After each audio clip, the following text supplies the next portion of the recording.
ताजनगरी आगरा में मौजूद 44 hot spot एरियो में निगरानी बनाए जाने के निर्देश पुलिस के आला अधिकारियों को दे चुके हैं। साथ ही स्वास्थ्य विभाग को भी इन क्षेत्रों में पूल टेस्टिंग करने के निर्देश दिए गए हैं।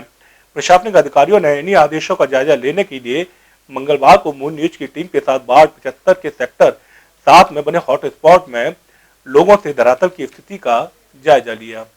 ताजनगरी आगरा में लगातार बढ़ रहे कोरोना वायरस के संक्रमित लोगों के ग्राफ ने जहां एक ओर ताजनगरी वासियों के दिल को दहला कर रख दिया है, तो वहीं दूसरी ओर ताजनगरी आगरा में बनाए गए 44 हॉट स्पॉट एरियो के जायजे को लेकर मून न्यूज़ खासा सतर्क भी है और हर एक पल का जायजा आप तक पहुंचाने के लिए उन क्षेत्रों के पास मुस्तैद है। इस वक्त हम सेक्टर 7 के उस हॉट स्पॉट एरिया पर खड़े हैं जो मई के शुरुआती दौर में ही हॉट स्पॉट एरिया को चिन्हित कर दिया गया था।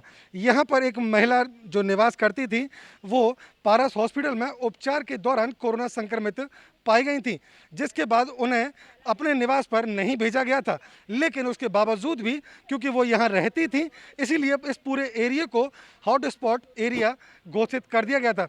लगातार चेकअपों के बाद यहाँ 13 लोग अपने घरों में ही होम क्वारंटाइन कर दिए गए थे। इस वक्त हमारे साथ यहाँ क्षेत्रीय पार्षद सुषमा जैन मौजूद हैं। एक बार हम इनसे भी जायजा लेंगे, पूरी जानकारी हासिल करेंगे कि आखिर व्यवस्थाएं क्या हैं, प्रशासन द्वारा किस तरह की व्यवस्था यहाँ की जा रही है। मैडम, ये जो एरिया है कब हॉटस्पॉट की सूची में लाया गया था? ये सर हॉटस्पॉट की सूची में आया था 1 मई को।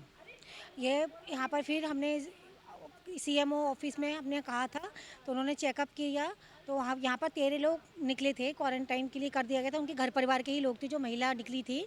तो उसके बावजूद 1 मई को हॉटस्पॉट कर दिया गया था और पूरी तरह से सील कर दिया गया था। और अब यहाँ पर ये व्यवस्था है प्रशासन के द्वारा कि दूध और सब्जी की व्यवस्था बाहर बल्लियों के द्वारा ही दी जाती है, पुलिस के द्वारा सूचना दी जाती है और सोशल डिस्टेंसिंग से लोग अपना दूध, सब्जी, फल जो भी लेना होता है वो सब लेते हैं। लोग कुछ ऐसे भी हर क्षेत्रों में पाए जाते हैं जो इतने सक्षम नहीं होते हैं कि उनके पास रसद सामग्री लेने के लिए पैसा भरपूर हो। एक बार हम उस बात पर भी जरूर आपका पूरा ध्यान एकत्रित करना चाहेंगे कि उन लोगों के लिए पार्षद यहाँ पे जनप्रतिनिधि हैं, तो किस तरह की व्यवस्था यहाँ की जा रही है उन लोगों के लिए? ऐसा है भाई, मैंने व्यवस्था करी थी जब ये मालूम पड़ा था 1 मई को कि होम क्वारंटाइन हो गया है, ये हॉटस्पॉट एरिया घोषित कर दिया गया है, तो मैंने यहाँ पे आशा जो कार्यकर्ता है उनसे सूची मंगवाई थी कि जो बिल्कुल लोग हैं, तो कुछ परिवारों की मदद हो गई है, कम 100% नहीं हुई है, कुछ परिवारों की मदद हो गई है। वाकई में बहुत से लोग परिवार ऐसे हैं आवास विकास में जिनको रसद सामग्री की बहुत ज़रूरत है और जिनके पास पैसा नहीं है। तो कोशिश ये की जा रही है कि जितनी मदद हो पा रही है, जो जानकारी में मिल रही है, हम उनके द्वारा, समाज सेवियों के द्वारा, अपने प्रशासन के द्वारा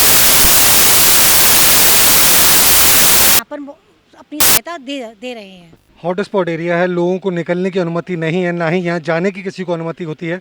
तो किस तरीके से यहाँ हरी सब्जियाँ हैं या आटा है, तेल, चीनी, चावल, जो घरेलू उपयोग की चीज़ें हैं, जो पूरी दिन किचन का जो इस्तेमाल होती हैं, उन लोगों के लिए व्यवस्था किस तरह से की जा रही है? उसके द्वारा व्यवस्था पुलिस प्रशासन के द्वारा की जा रही है। सुबह मतलब यहाँ पर फल सब्जी के लिए ठेला आती है, तो लोग, पुलिस प्रशासन का आदमी देने जाता है, सुबह बता दिया जाता है कि किस किस को लेनी है, तो लोग बता देते हैं, तो उनके घर से एक एक लोग आके ले जाते हैं। जिनको चीनी, चावल, दाल चाहिए वो लिस्ट बना देते हैं और जो पैसे दे सकते हैं पुलिस प्रशासन उनसे ले रही है। जो देने लायक नहीं है उनकी भी मदद इसी तरह करी जा रही है। क्षेत्रीय पार्षद सुषमा जैन जी ने साफ कहा है कि सेक्टर 7 में जो पूरा जो हॉटस्पॉट एरिया जो यहाँ बनाया गया है उसके अंदर किसी भी तरह की कोई भी कमी नहीं रखी जा रही है। पुलिस प्रशासन यहाँ मुस्तैद है, किसी भी व्यक्ति को अनावश्यक रूप से नहीं घुसने दिया जा रहा है। यहाँ पर मेडिकल टीम भी मौजूद है, कुछ महिला स्वास्थ्य कर्मचारी हमारे बीच में मौजूद हैं। एक बार हम उनसे भी जानेंगे कि उनके पास कई सारी दवाइयाँ हैं, कुछ इक्विपमेंट्स हैं, कुछ बड़ी टेक्नोलॉजी वाली मशीनें भी हैं। मैडम, क्या नाम है एक बार? डॉक्टर पारुल चौहान। डॉक्टर साहब, एक बार जरूर जानना चाहेंगे कि आपकी ड्यूटी यहाँ जो लगी है वो कौन सा एरिया है और क्या कुछ आपकी ड्यूटियाँ हैं और क्या कुछ आपकी यहाँ जिम्मेदारियाँ जिसको आप निर्वहन कर रही हैं? सुबह 8 से 6 बजे तक हमारी 2 शिफ्टों में टीम्स रहती हैं। हमारी 8 से 2 बजे तक की शिफ्ट है। तो यहाँ पे जितने भी हॉटस्पॉट, क्योंकि ये आप देख ही रहे होंगे सील्ड है पूरा एरिया, तो जो भी बाहर से आ रहा है या अंदर से बाहर जा रहा है उसकी हम लोग यहाँ पे थर्मल स्क्रीनिंग कर रहे हैं। किसी को बेसिक दवाइयों की अगर आवश्यकता है, जैसे कि बुखार, खांसी, जुकाम, दस्त हो रहे हैं, तो उसकी दवाइयाँ हमारे पास हैं। जो भी क्वारंटीन किए गए लोग हैं उनके घरों में हम लोग मल्टीविटामिन और विटामिन सी दे रहे हैं। और जिसको भी और दवाइयाँ चाहिए, जिसको ज़रूरत है उसको हम दवाइयाँ मुहैया करा रहे हैं यहाँ पर। ये तो होगी बेसिक ज़रूरत की दवाइयाँ जो आपके पास यहाँ मौजूद हैं। अगर किसी को ज़्यादा बड़ी इमरजेंसी की ज़रूरत पड़ती है उसको हम एम्बुलेंस बुला के उसको तुरंत एम्बुलेंस के द्वारा इमरजेंसी या मेडिकल कॉलेज में भिजवाते हैं। अब तक कितने लोगों का यहाँ चेकअप हो चुके हैं? जो होम क्वारंटाइन भी 13 लोग हैं, एक ही परिवार के हैं, अलग लगे हुए हैं? अलग अलग परिवार के हैं वो, होम क्वारंटीन जो किए गए हैं अलग अलग। अगर हम उनके स्वास्थ्य की अब बात करें तो कितने दिन उन्हें हो चुके हैं जो आप मेडिसिन उन्हें दे रहे हैं, और कितने दिन और उन्हें रहना पड़ेगा अभी? मेरे ख्याल से 14 दिन तो पूरे हो चुके हैं उनके, और इसलिए कोई और नया मामला हमारे सामने ना आए, सब लोग स्वस्थ रहें, सुरक्षित रहें, इसलिए अभी इसको सील कर रखा है एरिया, किसी को आने जाने नहीं दिया जा रहा है। और प्रिकॉशन जिससे इम्यूनिटी हम पावर बढ़ा सकें उसके लिए हम विटामिन सी और मल्टीविटामिन हर घर में दे रहे हैं।